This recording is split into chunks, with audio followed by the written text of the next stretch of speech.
Hey everyone, it's Steve, host of Gay A Podcast, and I am 978 days sober today, and I am so grateful for my sober community.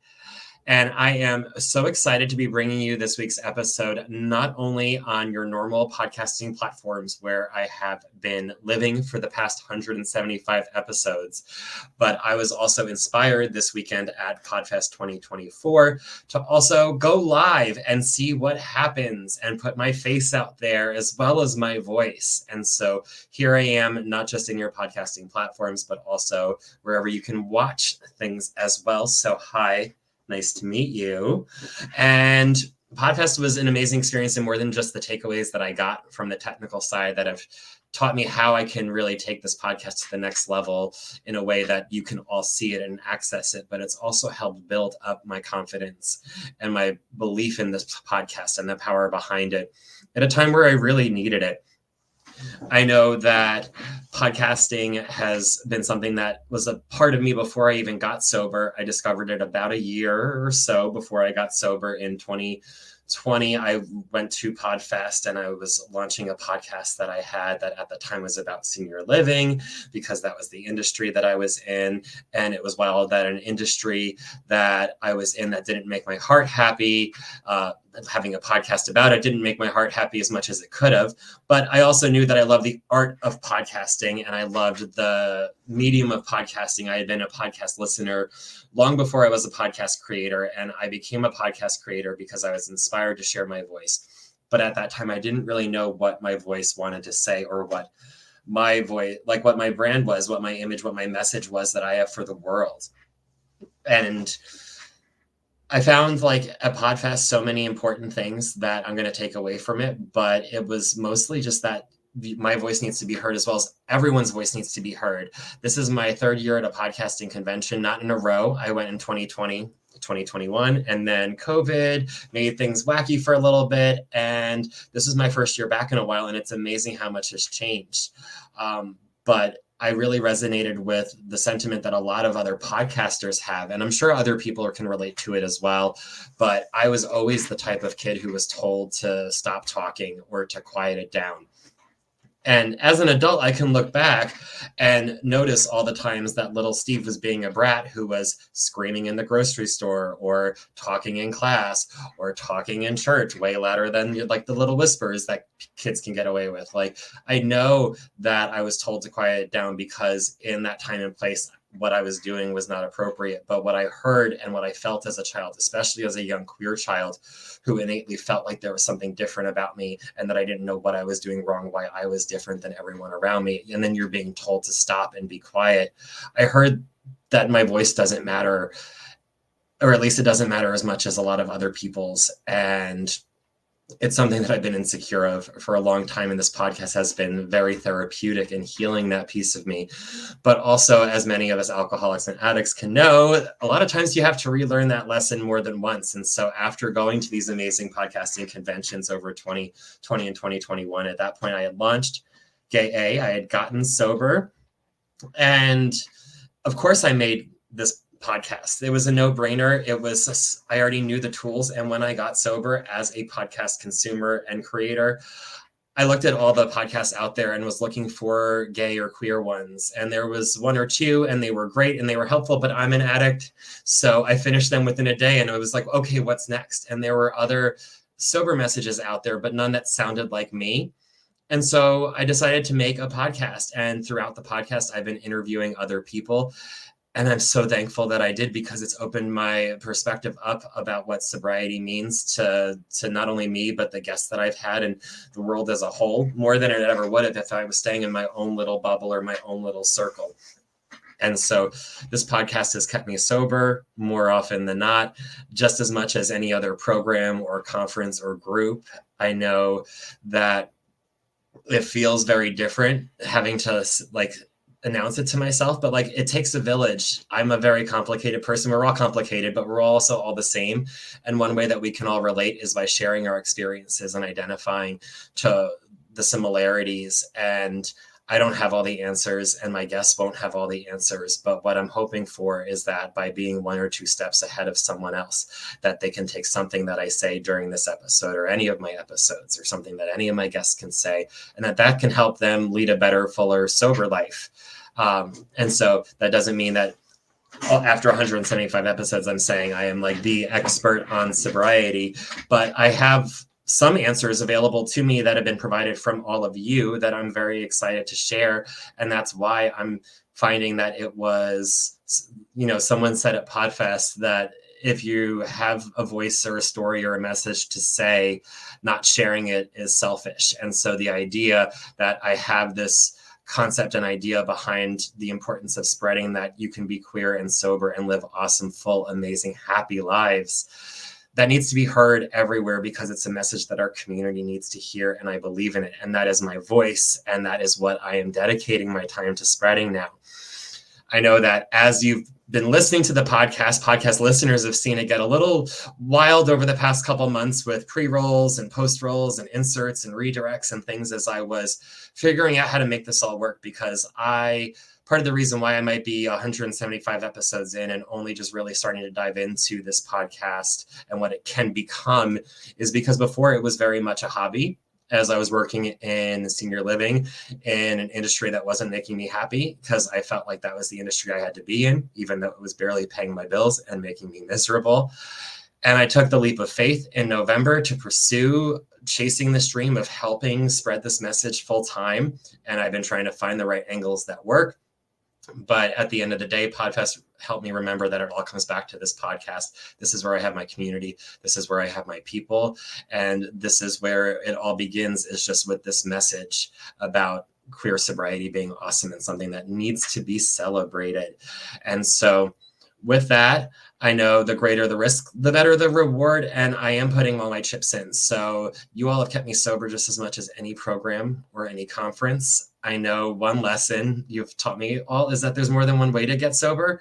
And also there's more than one way to live sober. No one place has all the answers.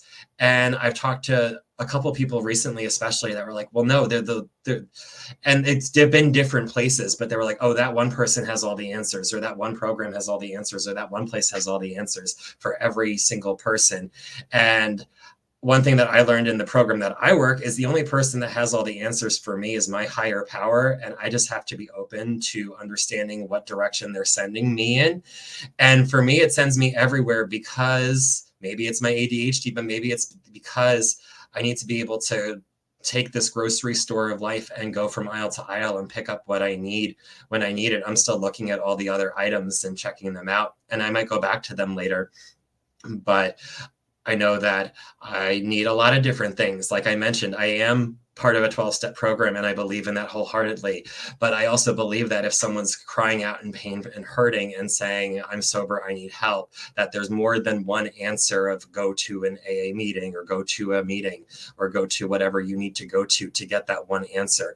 That, you know, between my meetings and everything else, I've learned that that might not be the very first thing that you want to lead with. It's almost like saying, you know, for a lot of people with a lot of different trauma and might have misconceptions and might have misunderstandings, if you're not going to take the time to tell them why they need to go to a meeting and you're just saying, try a meeting, you're not helping them, because you're just not directing them as to why they would need a meeting or why that matters to you or what that means. And again, that could be something where you need to hear and listen to what that person needs. And it might be starting off somewhere else, like checking out a website or checking out a podcast or checking out an Instagram account or checking out a social media group.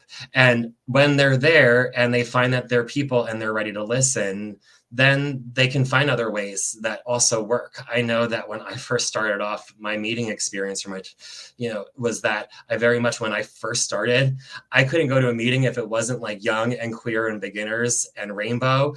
I knew that at first I loved the idea of going to a gay meeting, but then all of a sudden everyone was nice and friendly and wanted to give me their number. So obviously that meant that they all wanted to have sex with me. And I know now that that's not how it works. It's just because I was so used to receiving unconditional love and attention and affection from these people who probably saw just a very scared young person who like needed help, and they were trying to help me, but I wasn't used to that. And so I wasn't able to hear the message there the same way that I could when it was just everyone from every walk of life. And everyone was so wildly different, but we were all still the same. And in hearing that message, I was able to, over time, expand where I can hear the message and to learn that there are different versions of the message. And it's not about hearing exactly what you want, but it's about hearing what you need to hear. And that can happen, and happens a lot for most people in meetings, but it can also happen in other places. I know, like I've mentioned, this podcast as well as others were huge.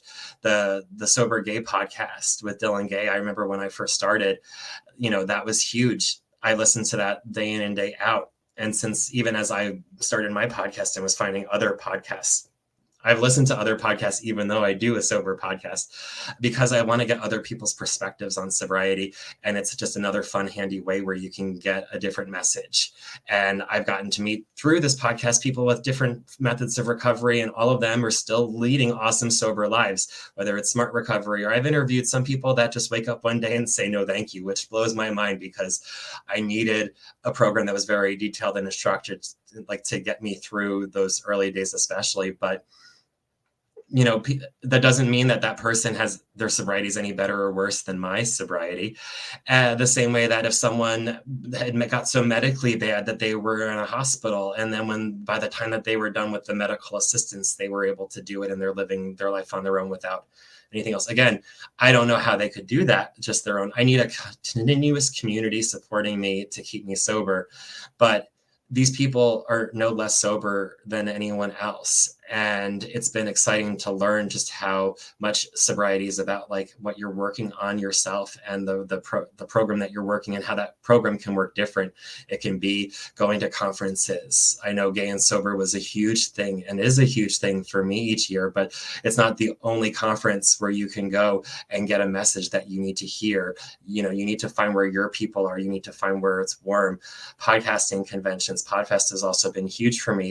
And again, it's not a sober convention, but it helps my sobriety because it's a healthy thing for me. Just being around people that build you up and make you feel warm and amplify your voice is just so important, as well as listening to your voice. And I've always struggled with meditation for years. I've been trying to learn how to meditate, and I found that there's a certain level of like meditation that I get into with exercise. And so exercise and like the reflection afterwards has been really important for me recently in keeping me sober. And then my social network. It's so funny because I hear so many friends in like other industries who dread going onto Facebook or Instagram or YouTube or TikTok. And like wherever they go, their attitude of the world is that the world is on fire. That I don't know what they're following. I know that when I go on social media, I'm following sober people that are creating awesome, inspiring content and motivation. And we're all cheering each other on. Social media, when you make it a beautiful place, is a beautiful place. And so as much as, like I said, you have to use a little bit of everything, but I know that when I can't get to a meeting and when I might not be able to listen to a podcast, just scrolling through some inspiration on Instagram or through Facebook and sober communities and sober networks has been also just very healing and helpful and propels me further in my sobriety. And again, these are all just different ways that you can hear a message. And you never want to say never always about what you are not open to, because you will never know. I remember first of all, if you ask pre-sober Steve if I would be doing any of these things, he'd say if he was, I would kick him between the legs, because what a little bitch. Because not sober Steve was an asshole who would say things like, call me a bitch. And with that, though, I've turned into this person who does these things that I never would have thought of. But even doing that, I then, a couple years into my sobriety, about 6 to 8 months ago, I got to a point where I was back to making all these rules of saying always and saying never. And one of those things that I would never exercise. I remember telling a nurse, like at work, I was like, the only way you'd see me running is if I was being chased by a bear, and not the good kind. You know what I mean? And now I run and I exercise because it helps me feel connected to my body. And feeling connected to my body after feeling disconnected for so long helps me feel connected to like myself. And then as I'm meditating, I'm able to connect with my higher power. But again, like I was saying I would never exercise, knowing that it's possible that I would. And it's easy to say that you'll never do this, or you won't ask someone for this because they would never say yes, or I can never do that because this would happen. That my life was full of, well, I always do this. It always works out this way. This is how it's always been done. Months ago, why would I make this a YouTube channel? It's always been a podcast. It was all about the always. It was all about the nevers.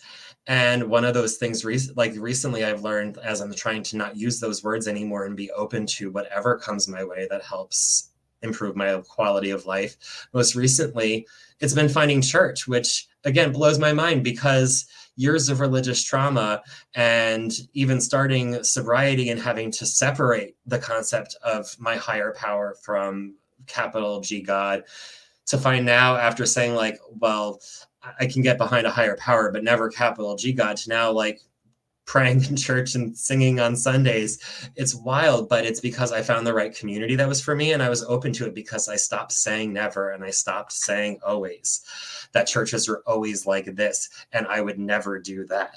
I found locally a church that puts like the Progress Pride flag on their front yard. Of course, I'm going to find a home there. Why would I be telling myself that I couldn't find a home there? It's because I was making rules about myself that were limiting what I could and shouldn't do. And finding that community has been awesome, not just for me, but for my husband, who doesn't work a recovery program because somehow he can drink like a normal person, whatever you call a normal person. But even this church now is healing like a part of him that we didn't know needed healing, as well as finding a community for me and us. And it's been this beautiful experience that I now consider a part of my sobriety, because it's another way that I can connect to my higher power in a way that was unfathomable to me. Not only when I got sober, if someone, when I got sober, said go to church, like it wouldn't have ended well for me. But I had to wait until I was ready to hear the message, and I tried it, and I'm glad that I was able to listen to it and be open to it. But it's because, in addition to, the one thing I will say, is like no to a drink, but also even some of the most successful sober people, we all still take it one day at a time. I'm not going to say that I'm never going to do this. All I do is hope is that if the day comes where I do drink, that I know to stop again, because I don't know how many recoveries I have in me. That's why I'm trying to make the most of this first go around and not pick up, and keep staying sober every single day, and not just staying sober and living my life that I was living previously, because the life that I was living previously wasn't feeding my soul and making me happy. Being sober is about knowing that it's just the beginning. It is just the start for you. And so now I get to do this full time with the podcast, and I'm so excited to see where that leads.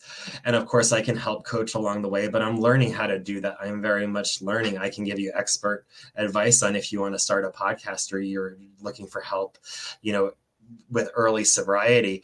But at the same time, I also want to make sure that I'm putting my message out there where it's free for everyone who needs to hear it, through the podcast, through the YouTube channel, wherever you need to hear my message. Because my message is not just mine, it's going to be everyone else's that I share as well. Like I said, if you're just finding us on YouTube today, or Twitter or Instagram Live today, or wherever I'm live, or finding us, go back to the podcast. If you know what a podcast is, find us on the podcast apps, because there's 175 episodes of content from amazing queer and sober people who have shared their story. And that's just the beginning. I can't wait to have these people back on, the ones that are willing and able to be on a live show, or maybe we'll find a way where if they don't want to be live, we can still work them in, or even if they don't want to be on camera, we'll find a way to work them in. But I am just one person. And at this point, I've built this beautiful community around me of people that I can also bring in on to talk about different topics related to queer sobriety as we go through and move forward into the future. And so for that, I did want to introduce you to a new concept, and that is Gay A 2.0. It is kind of starting today as a pilot or a test preview of sorts with the YouTube channel and everything like that. But while I was planning things out at the conference of where I can go and where I can take this podcast, as well as combine it with everything that I'm learning in my coaching, because one of the beautiful things I've learned from coaching is the concept of the hero's journey and the heroic lens. and the unmasking and all of that has led to me really embracing an idea that I already love the concept of because it's just cute and adorable, but of the sober superhero. It's something that's coming to mean so much more to me as I've been working with my coach about what that means, about the concept that you can be a sober superhero if you're sober and you're not going to drink today. And anything else that you do is awesome and amazing. But I believe that every sober person is a superhero.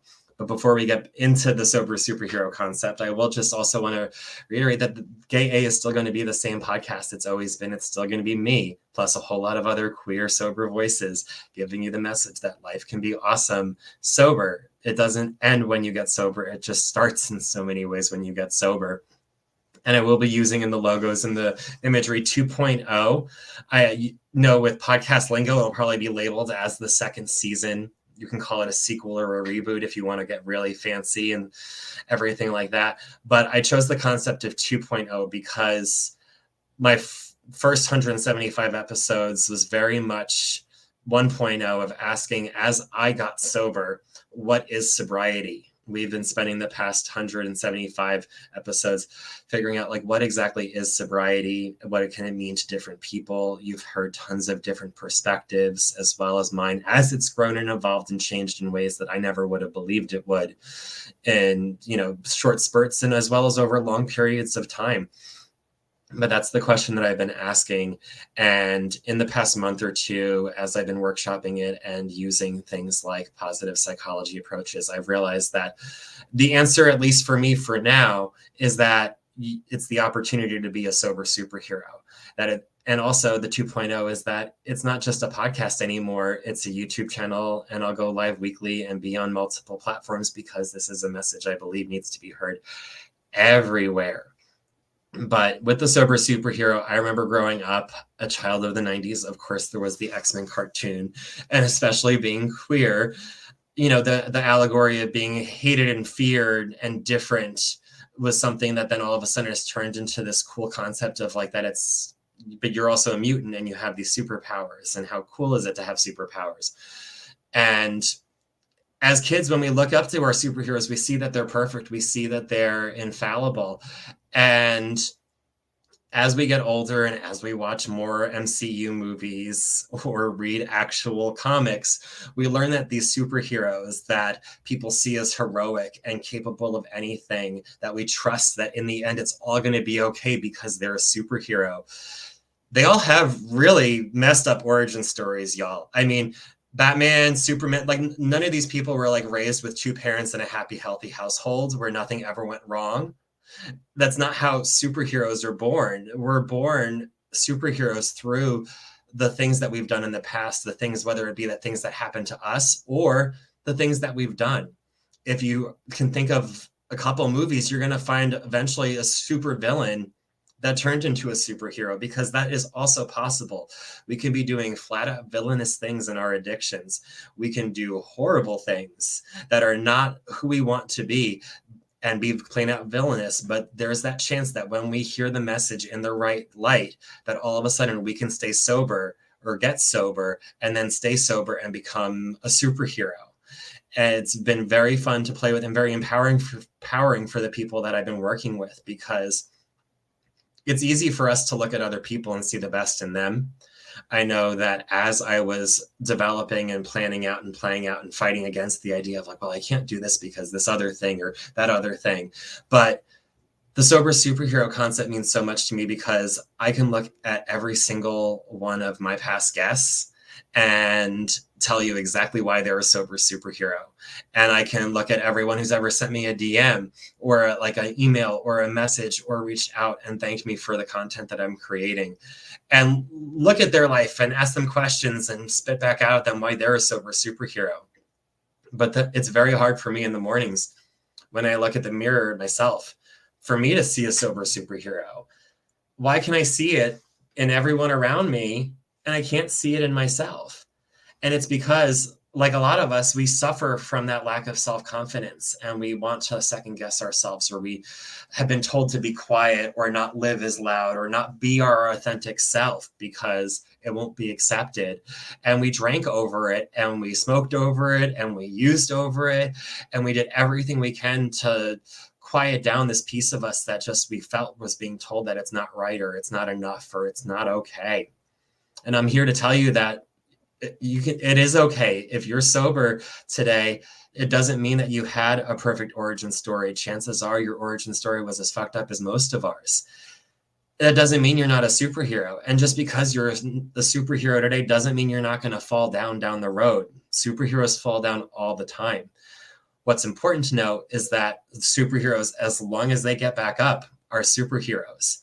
And that's something that you have to remember as well, is that you might fall, you might relapse even potentially, but as long as you get back up and you get back on board and you get back and connected to your sobriety, that it doesn't mean the game is over and that this game is just beginning, because we are all sober superheroes. So it's fun. It's a fun thing to talk about. It's going to be empowering. And I believe that it's a message that needs to be heard. And we can take it from there in so many different ways and talk about so many different topics using that superhero lens. I can't wait to get in a month or two from now when we talk about the masks that we wear in public, because I know superheroes and the way that they wear their masks. But then eventually you get to that point where they don't have to wear the mask anymore. And so there's just so many crunchy things for us to talk about as we go through, and continue to also hear other people's voices and stories about what their sober superhero journeys have been like, what their origin story was like, as well as the super amazing things that they're doing right now for the sober community. I'm so excited to welcome back people and get to introduce them to this new audience in a new light.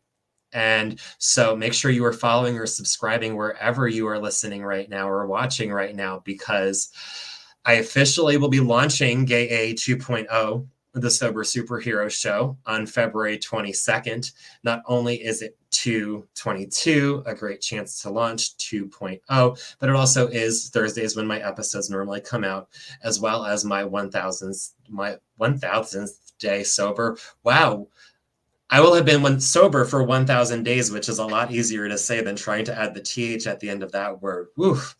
So yes, that will be a big day. That also means that there are going to be 2 more episodes after this where we are kind of in a limbo, but I have ideas for those. So hang in there, because it's going to be fun. But also I want to encourage all of you that are listening, especially in your podcasting app, but even if you're just discovering me on these other platforms and would like more content, to join our Patreon community. It is this is my full-time job right now, creating this content. So I've been downplaying really asking for Patreon support for so long, because it would have, I was having a very complicated relationship with money. But at this point, I started the Patreon in June of 2022. So I have almost 1.5 years, or over 1.5 years of post-show episodes there, where you get to hear what happens when these guests that I've interviewed, when we stop recording on a public podcast feed and I say, all right, now anything you wanted to say that you couldn't say because you were afraid of that one person who might hear it, and hearing what their answers were. You can find that by joining the Patreon community. And by doing it, you're also supporting me with a small donation to help keep this podcast going each month. So you get more content that is amazing content that I'm very proud of. You're also going to continue to get more behind the scenes concepts, as I'm not going to be shouting out everything out loud on Instagram the moment the idea comes into my mind like I've been doing. But instead, I'll get to experiment and have fun in the Patreon community. It's also where you can help me pick future topics and vote for future topics and get special shout outs and things like that. So the Patreon community is where it's at, and you can access that at www.patreon.com/gayapodcast. And it is, like I said, the place to be right now to get those bonus episodes, as well as all the amazing things to come.